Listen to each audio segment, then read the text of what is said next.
in 2013, Companies Act said that every board must have one independent woman director.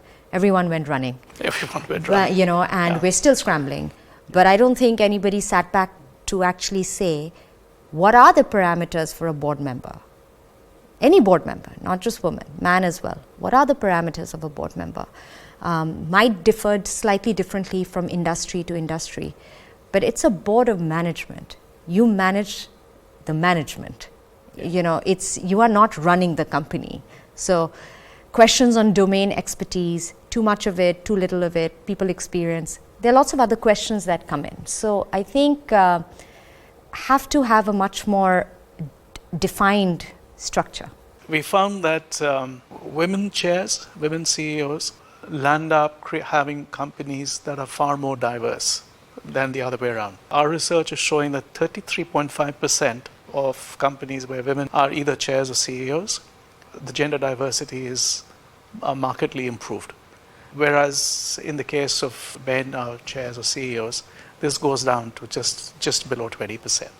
Since you're a chair and you've gone through a lot of boards, what has been your experience? If I was just to reflect on my experience at HCL Technologies, I think HCL Technologies was a pioneer only because our longest serving board member, independent director, is a woman. Robin Abrams, and Shiv brought her onto the board way before the 2013 Companies Act, so she's been an HCL Tech board lifer. She's been there for a very long time. I was inducted in the board in 2013. I'm non-independent, so even at that time it was only Robin. Maybe there is some truth to that because ever since I was appointed vice chairperson and then 2 years ago the chairperson, we've got a good sized board of 13 board members, of which we have 4 women directors and 3 are independent. Sometimes the data shows that this also goes back to, it's not conscious, it's a bit unconscious, but having good diversity is good because it's diversity of industry, it's diversity of experience, diversity of age.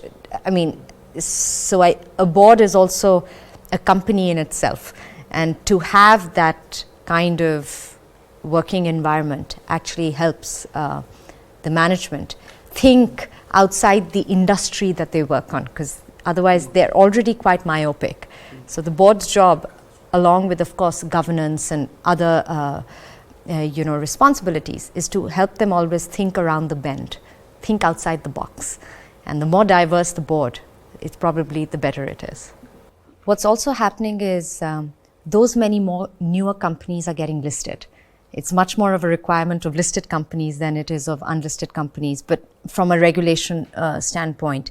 And there is a certain, as I mentioned earlier, a certain lack of training as well as an ecosystem. So the same women directors who sit on other boards often get calls to be recruited for other boards. Boards are also getting much more under accountability and scrutiny than they ever have been before.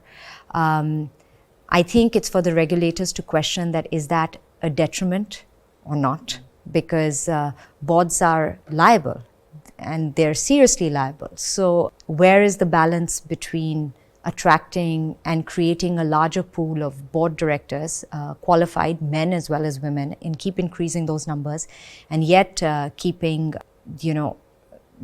the right regulations in check. So, and then of course, I said the ecosystem with the executive search firms, trainings, women looking at a career in boards as a career option, which they can pursue much earlier in their career, not when they retire in their late 50s. And of course, the openness of boards to embrace diversity.